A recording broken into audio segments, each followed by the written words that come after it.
Hey everybody, welcome back to Sky Talks Trading.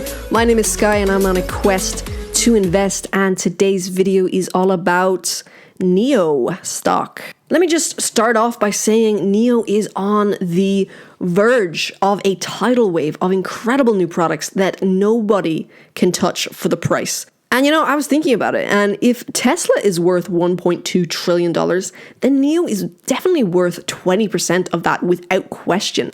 So Nio is worth closer to $120 per share than $20. They've got the battery swap where you can get a 100% charge by swapping your battery in less than 5 minutes, 3 minutes once you're in place. And if you were to choose battery as a service, you can buy that same car without the battery, because you'll probably be renting the battery for $150 a month for over $10,000 less than the purchase price. Nio Power, with partners like Shell Oil, Sinopec, CATL, Wellion, and IKEA, is worth more than Li and XPeng combined. Charging fixed battery EVs typically takes a minute per mile. Supercharging is faster, but degrades the battery faster. If you're not driving a Nio with battery swapping, then good luck when you go to trade in or sell an EV with a fixed battery.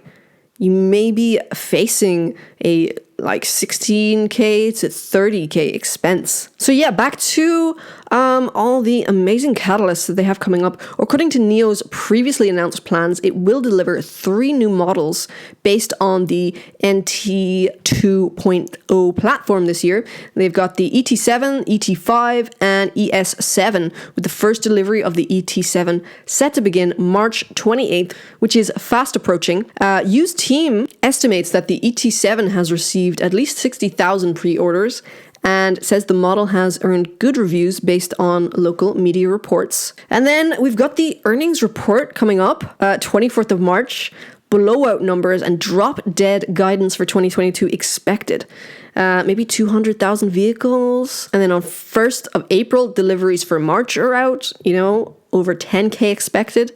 And then in late April, we've got the new 2.0 platform, ES7, that debuts at the Beijing Auto Show. So that's just all in the next 4 weeks. That's incredible, and then as the year progresses, we have further massive catalysts. The ET5 deliveries will start. The ET7 deliveries start in Norway and Germany. And then outlets open in Sweden, Denmark, Germany, and Holland. Cars will go on sale there, and expect at least one Nio house to open in each country for a start. Then the Nio Park opens in Q3 with an initial run rate of 300K.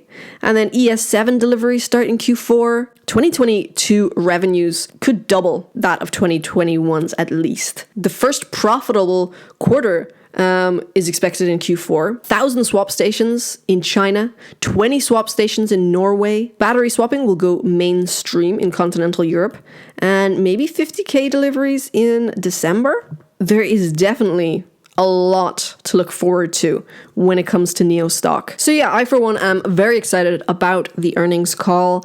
And of course, make sure to subscribe to this channel if you want a full in-depth rundown of the earnings call, how it affects the price, and everything. And now I just want to cover some other stock market news. I want to talk with the Vanguard S&P 500 ETF, which remains a leader in attracting new capital among exchange-traded funds. It has had inflows of $23.4 billion so far this year, which is double the amount raked in by runner-up iShares Core S&P 500 ETF, which received $11.5 billion.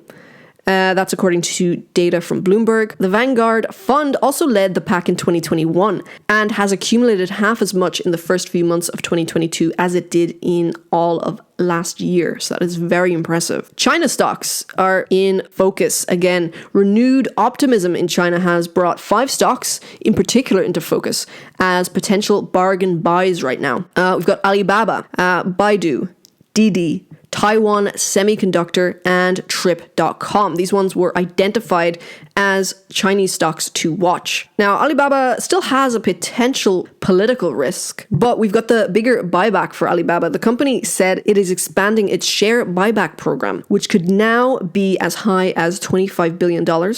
That's $10 billion more than its earlier plan after a board approval on Monday. The buyback initiative expires in March 2024. Up to the 18th of March, the company had bought back $9.2 billion worth of American shares in what was largely seen as a retreat from US markets. However, the company said that the expansion of the buyback reflects its confidence in future growth. So yeah, BABA stock might be seeing a nice comeback. But that is all for today, guys. Thank you so much for listening. And until next time, I hope you have a great day.